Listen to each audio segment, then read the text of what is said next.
Λοιπόν, σήμερα το καινούριο βίντεο είναι για τον εξής fucking λόγο. Άμα είσαι αρχάριος, ηλίθιος, 15 χρονών, αγάμητος, άσχετος, παρθένος, σημαίνει ότι δεν ξέρεις αρκετά πράγματα για τις γυναίκες. Οπότε είμαι εγώ εδώ για να σου τα μάθω εσένα, για να μάθεις μερικά πράγματα για τις γυναίκες, για να μπορείς να τις ρίχνεις πιο εύκολα. Όσα περισσότερα ξέρεις για τις γυναίκες, τόσο πιο εύκολα να τη ρίξεις, τόσο πιο εύκολα να την ψυχολογήσεις. Άρα είσαι γαμάτος, άρα θα γαμίσεις. Χάρη ποιον? Χάρη σε μένα. Εγώ είμαι αυτός που σε βοήθησε. Χάρη σε μένα θα γαμίσεις. Πώς το λένε ρε φίλε? Θα γαμίσεις χάρη σε μένα ρε φίλε. Τι να κάνουμε τώρα? Χάρη σε μένα θα γαμίσεις. Τι να κάνουμε τώρα? Anyway, κανόνας νούμερο 1. Όταν μια γυναίκα έχει κακή διάθεση, ποτέ, μα ποτέ, μα ποτέ, μα ποτέ, μα ποτέ, μα ποτέ, μα ποτέ, μα ποτέ, δεν ρωτάς γιατί έχει κακή διάθεση. Για να μην ρωτήσεις ρε ηλίθιε. Γιατί άμα τη ρωτήσεις αν έχει κακή διάθεση, τα κάνεις χειρότερα.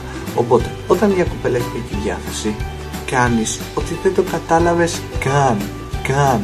Έχει κακή διάθεση, δεν κατάλαβες τίποτα καν. Κανόνας νούμερο 2. Αν μια κοπέλα φτιάχτηκε, δεν σημαίνει ότι σε γουστάρει. Αν μια κοπέλα είναι φτιαχμένη, δεν σημαίνει ότι ψάχνει γκόμενο, ούτε ότι σε γουστάρει. Το πιάνεις. Δηλαδή, μια κοπέλα βάφεται, χτενίζεται, φτιάχνει τα μαλλιά της, κάνει τα πάντα επειδή απλά είναι ψώνιο. Και είναι ψώνιο γιατί είναι κοπέλα. Απλά τα πράγματα. Δεν περιτριγυρίζεται ο κόσμος γύρω από σένα. Τα αγόρια είναι πρόστιχα. Μιλάνε μόνο για σεξ και για κόμενες και για κουτουλού. Είναι μέγα ψέμα, φίλε, να το ξέρεις αυτό. Οι γυναίκες μιλάνε περισσότερο για σεξ και για αγόρια από ότι εμάς. You know what I'm saying? Μια γυναίκα είτε δεν έχει λεφτά, είτε είναι άστεγη, είτε είναι το οτιδήποτε. Λεφτά για να πάρει παπούτσια θα βρει. Με πιάνεις? Δηλαδή, δεν θα πάρει τσιγάρα, δεν θα βγει, δεν θα κάνει οτιδήποτε περνάει από το χέρι της για να μαζέψει λεφτά να πάει για παπούτσια. Αν δεν έχεις 300 παπούτσια, σημαίνει ότι δεν είσαι γυναίκα. Με πιάνεις? Είσαι τραβέλη, είσαι οτιδήποτε άλλο εκτός από γυναίκα. Για να είσαι γυναίκα πρέπει να έχεις 300 παπούτσια. Αλλιώς δεν θεωρείσαι γυναίκα. Ένας άντρας για να βγάλει μια selfie τον παίρνει 5 γαμημένα δευτερόλεπτα. Δεν ισχύει ποτέ το ίδιο για τις γυναίκες. Μια γυναίκα για να βγάλει μια selfie την παίρνει 15 τουλάχιστον λεπτά. 15 λεπτά, στα οποία θα βγάλει 50 γαμημένες selfie για να διαλέξει μία μόνο που θα την κοιτάξει τόση ώρα που τελικά δεν θα της αρέσει ούτε αυτή, γιατί όταν κοιτάς κάτι πολλή ώρα, κάτι μετά σου στραβώνει και δεν είναι τόσο ωραία. Άρα σε 15 λεπτά δεν έβγαλε καμία selfie. Σε καμία γκόμενα δεν αρέσει πραγματικά το swag. Όταν λέω δεν της αρέσει το swag, δεν της αρέσει να είναι αυτή swag. Σε καμία περίπτωση. Μπορεί να φοράει καπέλα, να κάνει, να ράνει, να ανεβάζει Νίκη Μινάζ, να κάνει το οτιδήποτε, αλλά σε καμία περίπτωση δεν της αρέσει πραγματικά το swag. Το κάνει απλά και μόνο γιατί ένας κάμενος που της αρέσει είναι swagger. Μία φίλη της που είναι swagger μαζεύει περισσότερα like από την αυτή και κατάλαβε ότι μετράει να το κάνει και αυτή. Το να φορέσει ένα γαμμένο καπέλο, πάλι Βέρτη θα ακούσει όταν είναι μόνο σπίτι. Πάλι Πλούταρχο. Εσύ ναι θα πας σπίτι και θα ακούς I'm in love with the coco. I'm in love with the coco. I got it for the lolo. Αυτή ποτέ. Όταν πάει σπίτι θα ακούσει αν είσαι ένα αστέρι. You know what I'm saying?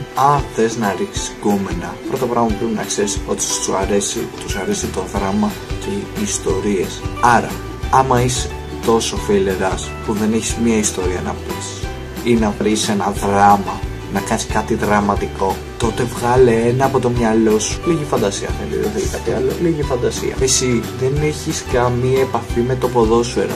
Δεν έχει σημασία. Θα βγάλεις από το μυαλό σου ότι έπαιζε σε μία ομάδα που δεν την ξέρει τη μάνα της, θα την μπερδέψεις με το όνομα, και ότι έπαθες μηνίσκο την ώρα που σου ζήτησε συμβόλαιο η Μπαρτσελώνα. Για να πει αχ, τι έπαθες.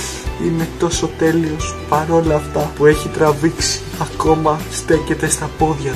Την έριξε στην γκόμενα. Πρέπει να ξέρεις ότι οι γκόμενες κλάνουν όσο κλάνεις και εσύ. You know what I'm saying? Οι γυναίκες κλάνουν. Απλά εσύ κλάνεις και στα αρχίδια σου. Αν το άκουσε κάποιος, αν το μύρισε κάποιες ή οτιδήποτε, κλάνεις έτσι, γουστάρεις να κλάσεις. Θα κλάσεις αγόρι μου. Κλάσε αγόρι μου.